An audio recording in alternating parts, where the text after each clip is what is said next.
Welcome back to Trailblazers, where we explore the people shaping our community. Today, I'm thrilled to be joined by Dr. Teri Haddad, a visionary leader, educator, and lifelong advocate for the power of learning, creativity, and connection. From early childhood education to media, innovation, and community engagement, Dr. Haddad has spent her career building bridges between sectors and empowering individuals of all ages. She currently serves as Executive Director of Marketing and Community Relations at Phoebe Ministries, and we're going to dive into her journey today and learn more about her advice for leaders in the nonprofit and for-profit spaces. Teri, thanks so much for being here. Thank you so much for inviting me. Teri, take me back. You served as the Chief Learning Officer at PBS 39. You created and produced content and television programming that supported learning and community engagement. You brought home some Emmys as a result of that, right, for the content. How many do you have? 14. Oh, my word. Wow. You served PBS 39 twice. We'll get to that shortly. You launched your own media firm and then went to work for other community organizations. Can you share a bit about your journey and what inspired your work at the intersection of education, innovation, media, and community development?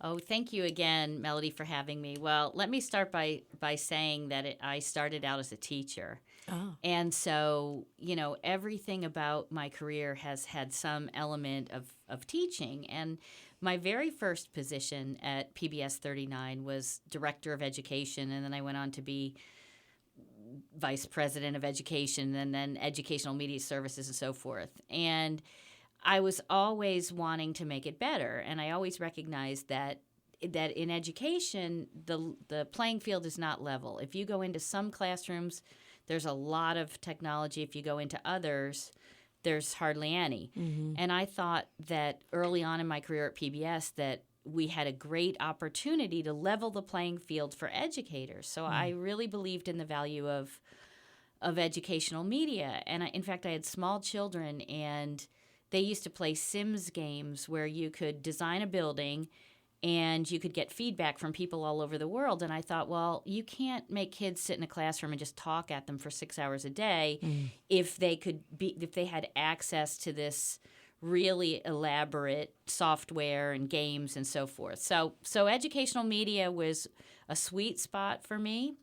And then I left and started my own company, and then I was courted to go back, and I did for a while. And then I left again to work in early childhood. So it's always been about education and nonprofits. And now I'm at Phoebe, as you mentioned, and I have the pleasure of working with seniors. So I've been across the continuum from pre-K One to end of the seniors. spectrum to the next, Yes, right? yes. Interesting. You've worked closely with a range of institutions. Can you share what lessons you've learned along the way and how you adapted your mindset from a leadership perspective across such diverse spaces? You said everything was kind of education related, but you were in like different areas, even when you're faced with setbacks and challenges, because I'm sure there were some hiccups along the way. Oh my gosh, lots of them. And when you're when you're in the nonprofit sector, there's always limited resources, conflicting priorities. Do more with less. Do more with less. Yep.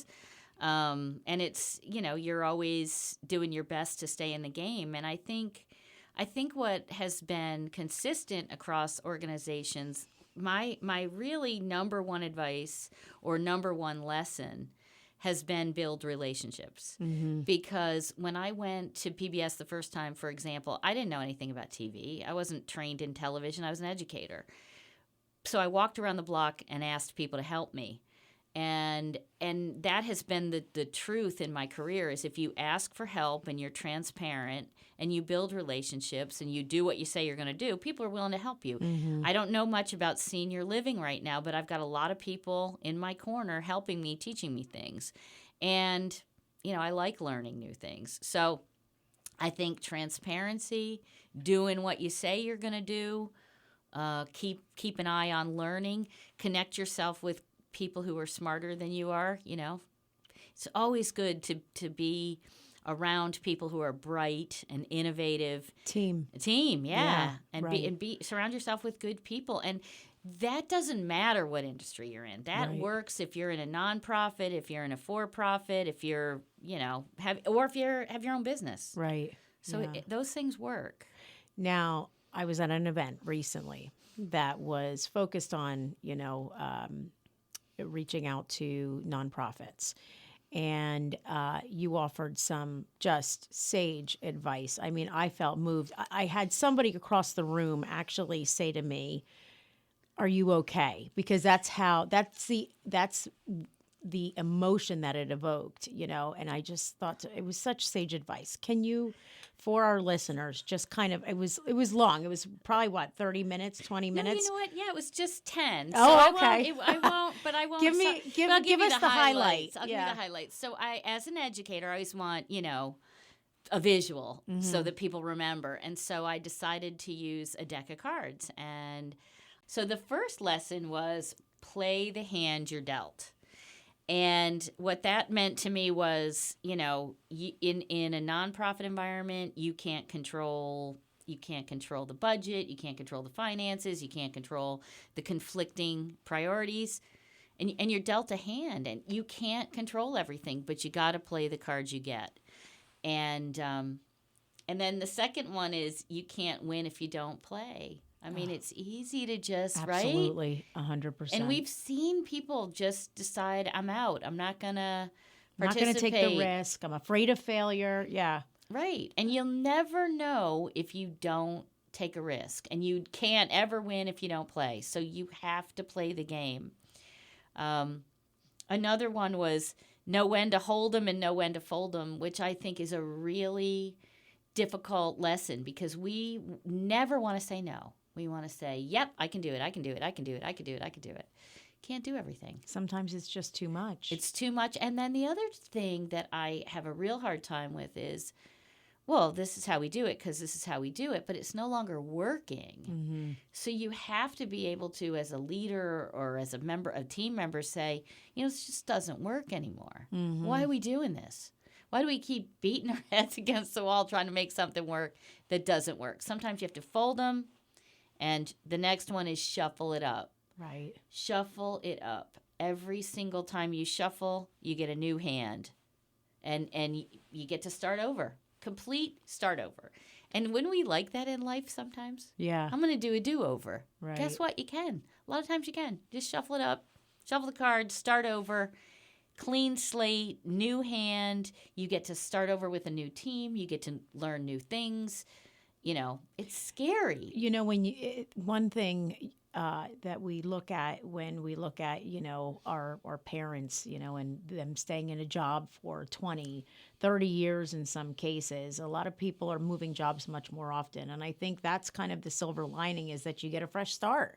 And sometimes you need that in order to stay fresh and, be relevant and do what you want to do and maybe even, get some great experiences out of that. Well, that's what it is, Yeah. Mel. I mean, I used to think, because I have changed jobs every 5 years. Every 5 years, I'm kind of ready to change it up. I've just, not that I don't love everywhere I've been. I don't have any hard feelings, but I've just kind of done what I've done, and now I'm ready to do something else. And I used to think that was a bad thing. Like, people are going to think, oh, she doesn't have any staying power, or, oh, what happened? Why did she leave? Fortunately, I've been around the valley long enough. People just know, when I'm done, I just kind of redo. Yeah, I kind of start over.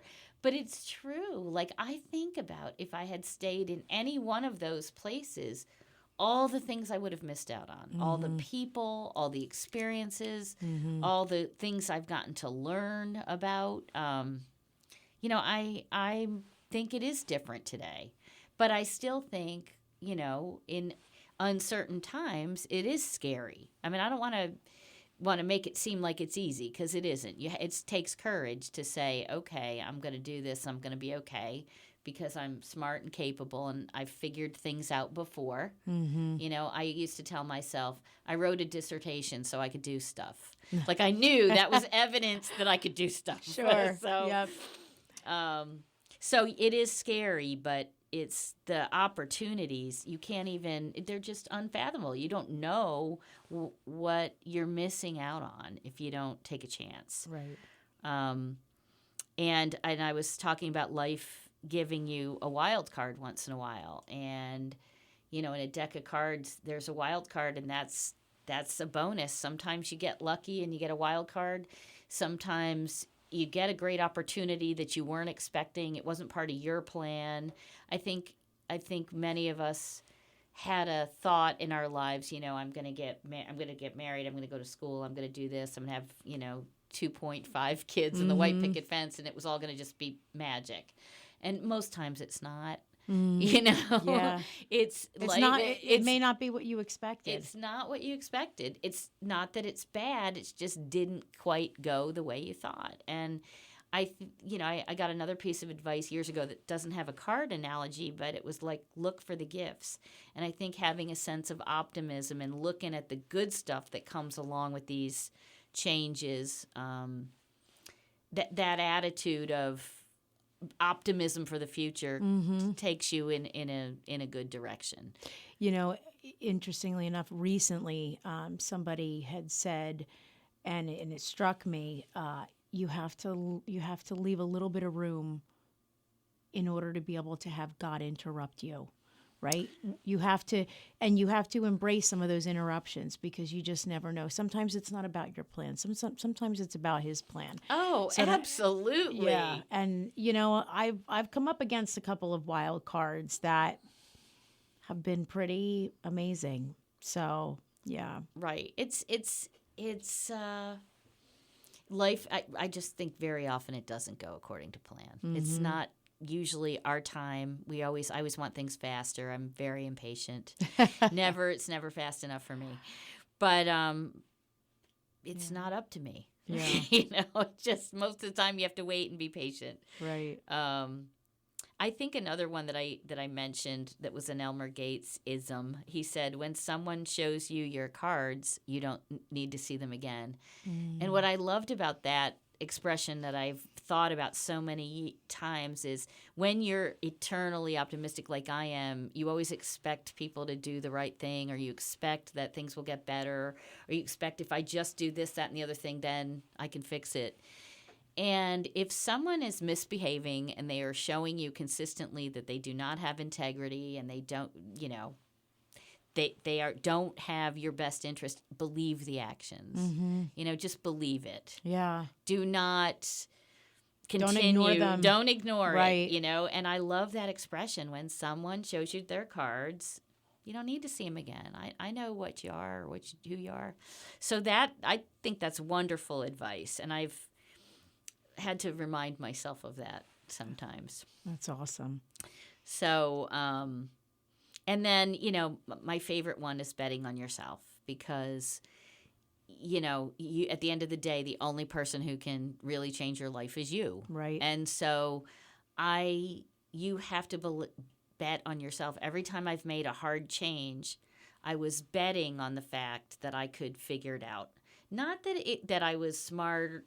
It's not about that. It's just about knowing that I have enough in me to figure out what I was going to do next. That I had enough, tenacity to figure it out, and enough resources, enough people I could call, enough relationships that I had built, that if I couldn't figure something out, you had a support system. I had a support system. Yeah, exactly, and that is just really big. And betting on yourself, I think I said, is not gambling. It's investing in you. It's not a gamble. It's saying I'm investing in my future. I'm investing in myself. I believe that I have what it takes to make my life and the conditions in my life the way I want them to be. What I'm willing to accept, what I'm willing to do, how I want to spend my time, for goodness sakes. We spend a lot of time working. Yeah. If you don't like it, you ought to do something else. Work is not Disneyland. Don't get me wrong. I think there's work is work, but if it's not charging your batteries and you're not sort of excited about what potential's out there, then figure out what excites you and do that instead. Yeah. And live. Right. Live through, yeah. That's one thing I try to do is live through my work, and create the opportunity. Right. That's awesome. Right. That's awesome, Teri. I wanted people to remember that every time you shuffle the cards, it's a fresh start.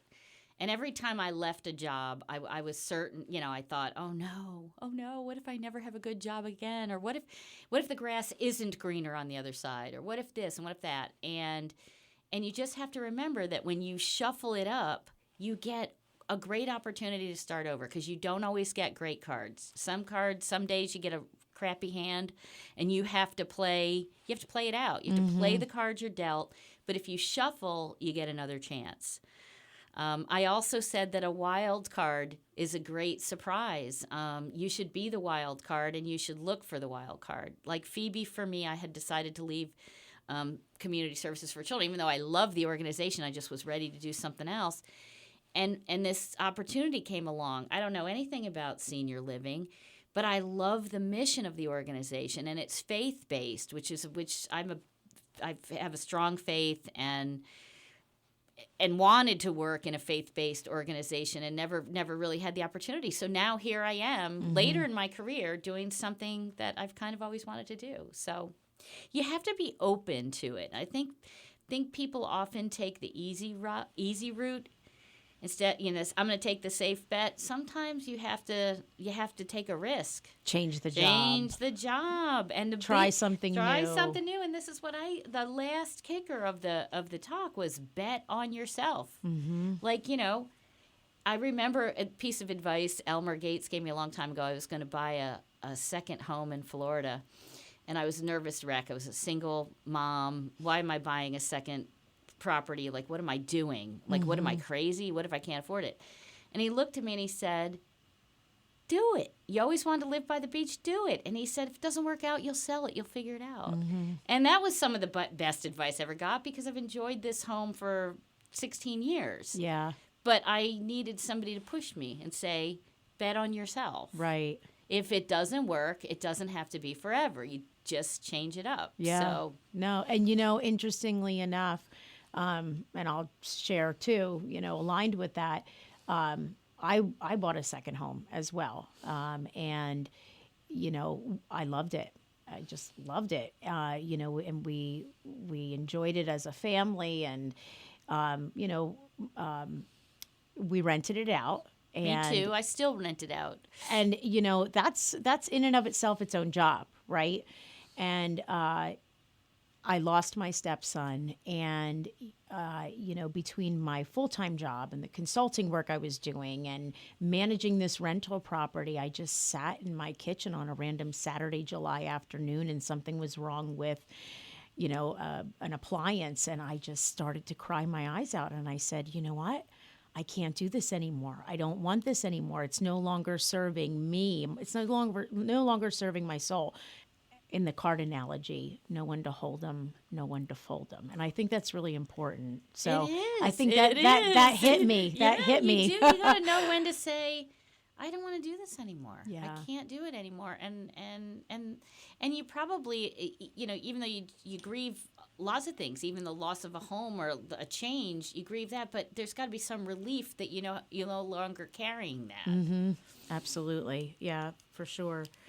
Let's talk about eMediaworks, your media firm. How and why did you decide to launch that?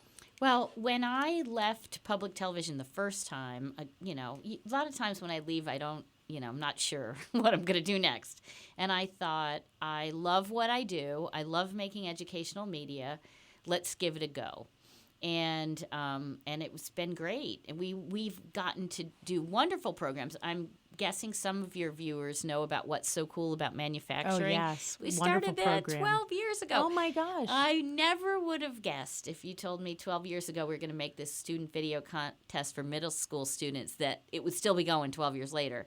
And we started with, 4 to 6 schools, and now we have 120 schools across the state. Yeah. And we do broadcasts now. And so eMediaworks has been a great honor to do educational media for all kinds of audiences. And I just, when I went back to PBS the second time, my accountant said, Well, I said, well, maybe I should shut it down. He goes, you're never going to shut that down. You love that. Like and he was right. I didn't Is it shut a it down. project that makes you breathe? Yeah, I love Yeah. it. I love it. And people often say to me, well, why don't you just do that? And my answer is interesting, but I love people and I get a lot of energy out of people.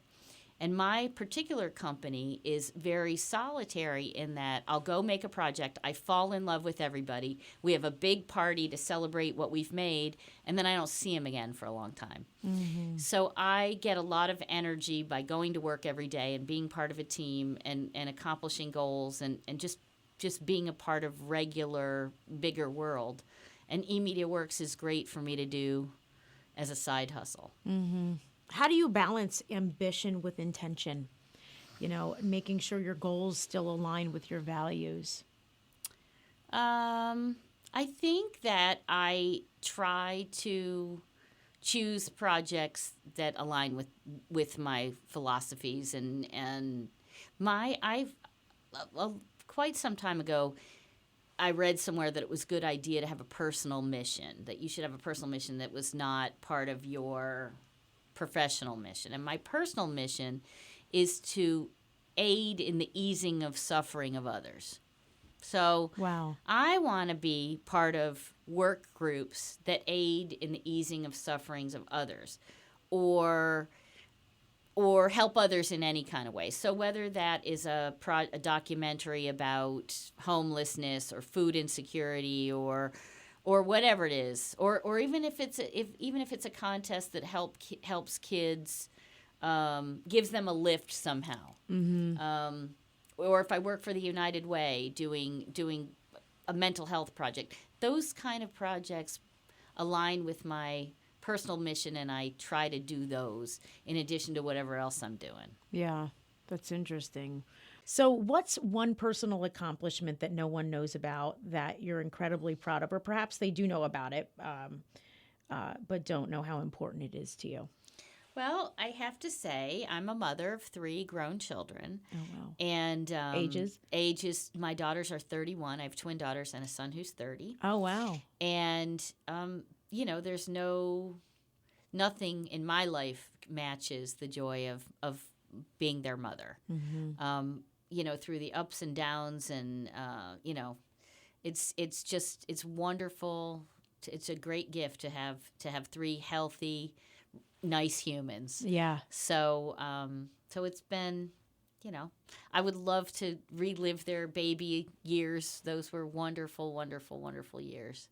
Looking back, is there anything you would have done differently, or, maybe recognized or done something, as being a mother and also pursuing your career? Was that hard for you to do? It was. I think it was hard. I always wanted to teach my daughters to be strong and independent, and of course my son too. And I'm sure there were times when it was a challenge because I worked a lot. I think like a lot of us do. But I think that the other thing about motherhood is motherhood teaches you so much. I am so much better of a person because I'm their mother. I had a daughter who had some health challenges. You grow up fast. You realize what's important, what's not. And, you learn that life isn't all about you. Yes. Right? That's right. That's right. And so, the kids teach you a lot of things. And then it's really a thrill when they grow up and realize you do know things, because there's a number of years where you don't know anything according to them. But yeah, it's been wonderful. I hope I get grandkids someday. Oh, that's awesome.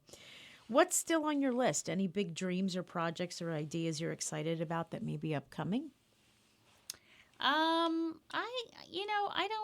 don't know what's next. I would like to spend more time. I also do mosaics. I'd like to do more time breaking glass. I'd like to spend more time with my kids. I'd like to read more. I think I'm still in that mode of work.